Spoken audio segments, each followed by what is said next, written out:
بھائی توجہ رہے، دیکھیں مولا بتا رہے ہیں نظام کیسے چلتا ہے۔ فرماتے ہیں اللہ نے عقل کو تمہارا ہادی بنایا، ہر قدم پہ وہ بتائیے، دیکھو گڑا ہے، پیر چلے جا رہے ہیں، آنکھوں کے ذریعے نفس نے دیکھ لیا ہے نا، عقل نے کیا کہا؟ عقل نے کہا بچو، رکو، گرو گے مار لگے گی۔ یہ ہدایت کون کر رہا؟ راستہ یہاں سے گھر کیسے جانا ہے، لیفٹ لو، رائٹ لو، سیدھے جاؤ، ادھر مڑ جاؤ۔ اپنی زندگی میں 50 چیزیں، سب گائیڈنس چل رہا ہے۔ اسی لیے فرمایا کہ عقل کون ہے؟ ہادی، جسم کی، اس بدن کی ہادی۔ تو ایک شخص نے پوچھا مولا، بہت توجہ ہے، یہ بتائیے کہ آخر ہادی نفس کو کیوں نہیں بنایا گیا، اور کیا وجہ ہے کہ عقل کو ہادی بنایا گیا؟ کوئی تو ریزن ہو، عقل کیوں ہادی ہے؟ تو امام نے فرمایا عقل اسی لیے ہادی ہے کیونکہ عقل گناہ کی خواہش نہیں کرتی۔ توجہ نہیں کرتے، گناہ کی خواہش عقل نہیں کرتی، گناہ کی خواہش نفس کرتا ہے، کیونکہ نفس میں گناہ کرنے کی صلاحیت ہوتی ہے، گناہ کی خواہش پیدا ہوتی ہے۔ اسی لیے اللہ نے اسے ہادی بنایا۔ توجہ رہے، جسم جو گناہ نہیں کرتی نہیں، اسے ہادی بنایا جس میں گناہ کی گنجائش ہی نہیں ہوتی، یعنی عقل کبھی چاہتی ہی نہیں، اس کے لیے ممکن ہی نہیں ہے کہ گناہ کرے۔ جب بھی گناہ کرے گا نفس کرے گا، عقل ہمیشہ رکے گی، اور عقل اپنے وجود میں کبھی گناہ کرتی ہی نہیں۔ تو امام نے فرمایا کیونکہ کبھی گناہ، یعنی گناہ کی اس میں گنجائش پائی ہی نہیں جاتی، اسی لیے وہ اپنے وجود میں معصوم ہوتی ہے، اور اللہ نے ہدایت کی ذمہ داری ایک معصوم کو دی، کیونکہ اگر وہ خود گناہ کی صلاحیت رکھتا ہو تو کسی اور کو کیسے گناہ سے روک سکے گا؟ اسی لیے اس ریزن سے اللہ نے کہا نفس ہادی نہیں بن سکتا، کیونکہ جو خود گناہ کر سکتا ہے وہ کسی اور کو کیا سدھارے گا؟ لہذا ہادی کا معصوم ہونا ضروری ہے کہ وہ کوئی گناہ ہی نہ کرے۔ اب انسان اپنی عقل سے خود تصور کرے کہ جب ایک بدن کی ہدایت کو معصوم کے بغیر چھوڑا نہیں گیا تو کیسے ممکن ہے کہ عالمین کی ہدایت اس کے حوالے کر دے جو اپنے وجود میں معصوم نہیں ہوتا؟ ہدایت عالمین صرف معصوم کی ذمہ داری ہے، جو کرتا نہیں کی بحث نہیں ہے، اس میں گنجائش نہیں پائی جاتی۔ بھائی توجہ رہے، دیکھیں عبادت تک آپ پہنچے ہیں، اب یہ چل رہا ہے نظام، نفس و عقل کی باتیں ہو رہی ہیں۔ اللہ نے عقل کو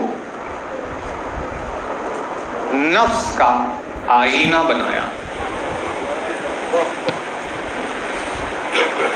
جس آئینے میں نفس اپنے آپ کو دیکھتا ہے۔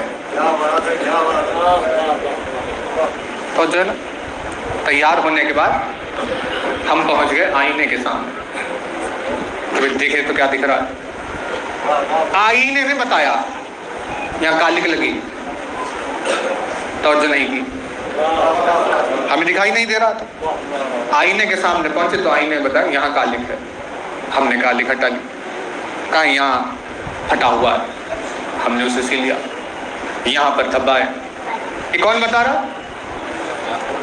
آئینہ بتا رہا ہے۔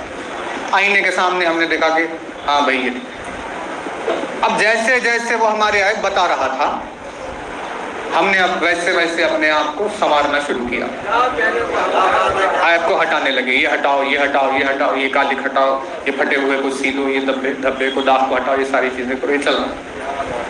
ویسے ہی عقل نفس کا آئینہ ہوتی ہے، جس میں نفس اپنے آپ کو دیکھتا ہے کہ میں کیسے دکھ رہا ہوں، عقل اسے بتاتی ہے یہاں کمی تھی، یہاں زیادتی تھی، بے جا تم نے غصہ کیا، وہاں خوش ہونے کی ضرورت نہیں تھی، وہاں کیوں بیٹھ گئے، اس کا ساتھ کیوں چھوڑ دیا. یہ ساری چیزیں نفس کو کون بتا رہا ہے؟ عقل بتا رہی.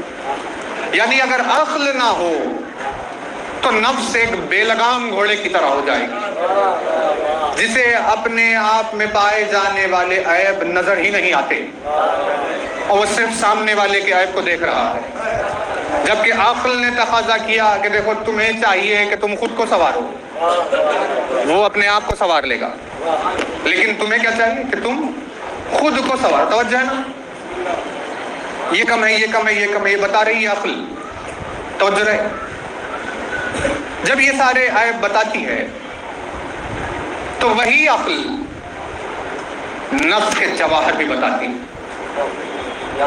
کہ یہ خوب ہے، یہ اچھا ہے، یہ حسین ہے، یہ سجا ہوا ہے، اسے سنبھال کر رکھو. ہے نا؟ توجہ نہیں کر رہے؟ یعنی عقل نفس کو کنونس کر رہی ہے، دیکھو یہ چیزیں ہٹاؤ، یہ چیزیں رکھو. اسی لیے بے عقل انسان کو آپ نے اگر کبھی دیکھا ہو، آسانی سے مل جاتے ہیں باہر. کہیں بھی آپ کی اگر 4 لوگوں سے ملاقات ہو جائے تو آپ کو 2 وہ ملیں گے جن کے پاس عقل نظر نہیں آتی، کیونکہ اتنی عظیم نعمت ہے اللہ نے صرف پسندیدہ بندوں میں بانٹا. مولا نے بھی بیان فرمایا کہ دیکھو بھئی ہر چیز کی غذا ہوتی ہے، فرماتے عقل کی بھی غذا ہے.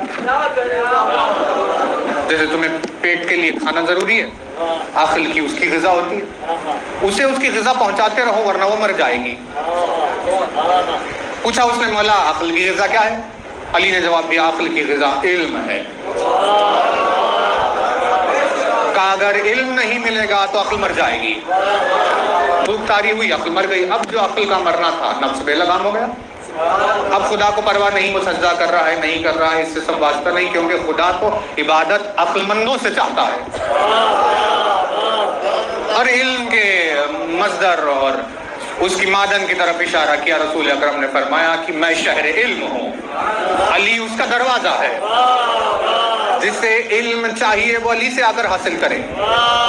یعنی ہمیں یہ پتا چلا جس کا علی کی محبت سے رشتہ ٹوٹا اس کی عقل کی غذا ٹوٹ گئی. جس کی عقل کی غذا ختم ہوئی اس کی عقل مر گئی. اب جب اس کی عقل مر گئی تو خدا کو اس کی نفس کے سجدے سوائے زحمت کے اور کچھ نہیں ہے، کیونکہ عبادت تو اس نے عقل مندوں سے چاہی ہے. بھئی یہی بات ہے، ریلیجن یہی ہے، مذہب یہی ہے. ہم نے صاحبان عقل کے لیے اپنا دین نازل کیا، جو اپنی عقل سے جانے. اسی لیے مولا فرماتے میرے پروردگار میں نے نہ جنت کی لالچ میں نہ جہنم کے خوف میں تیری عبادت کرتا ہوں، اسی لیے کیونکہ میرا قلب گواہی دیتا ہے تو مستحق عبادت ہے. یہ وہ عبادت ہوئی جو عقل نے اپنی مرضی سے کی. تو جو ہے نا، دیکھیں بات ختم کر رہے ہیں، ہمارا وقت ہو رہا ہے. میسج میں سناؤ. عقل آئینہ، نفس سامنے کھڑی ہوئی ہے، دیکھ رہی ہے ہاں یہ ٹھیک ہے، یہ.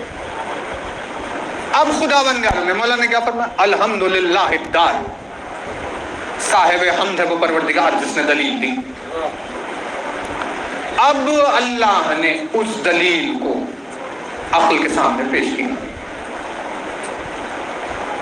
عقل نے اس دلیل کی عظمت کو دیکھا اور اب عقل نفس کو منوا رہی ہے. دیکھو یہ دلیل، دیکھو پہچانو، جانو، سمجھو. اگر نفس نے عقل کی بات سن لی تو دلیل سمجھ گیا. اور ایک بار جب کوئی دلیل آ جائے تو پھر ہماری کیفیت نہیں بدلتی نا. جیسے مثال کے طور پر بارش کا بادلوں سے جڑا ہوا ہونا. آسمان پہ بادل نہیں ہے، کوئی کہے گا کہ بارش ہوگی؟ کیونکہ عقل نے نفس سے منوا لیا. دیکھو بارش کے لیے بادل ہونا ضروری ہے، تو کبھی بھی نفس بارش کی گواہی نہیں دے گا جب تک اسے بادل نہ دکھائی دے۔ اب اس کا یہ سٹیٹمنٹ 11 برس میں بھی وہی ہے، 80 برس میں بھی وہی ہے، توجہ نہیں کر رہے۔ یعنی نفس پر عقل نے دلیل کے ذریعے سے ایک حالت طاری کر دی، اور وہ حالت ہے کہ نفس ہمیشہ اسی کیفیت میں کہ بارش کے لیے بادل کا ہونا ضروری ہے۔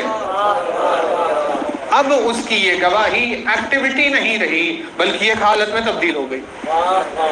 ویسے ہی جب دلیل عقل کے سامنے آتی ہے تو اس وقت عقل نفس کو منواتی ہے اس دلیل کو دیکھ کیا ہے، اور جب نفس مان لے تو اس پر وہ حالت طاری ہوتی ہے جسے اللہ نے عبادت کہا۔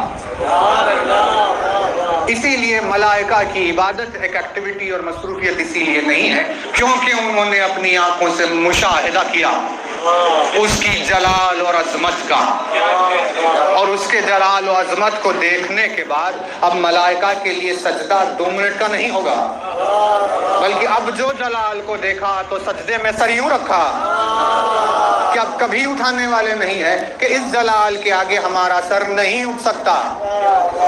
ویسے ہی جب عقل اس دلیل توحید کو نفس سے منواتی ہے تو آہستہ آہستہ انسان کا نفس اپنی عقل کے ذریعے سے نفس اللہ کے معجزے دیکھنا شروع کرتا ہے،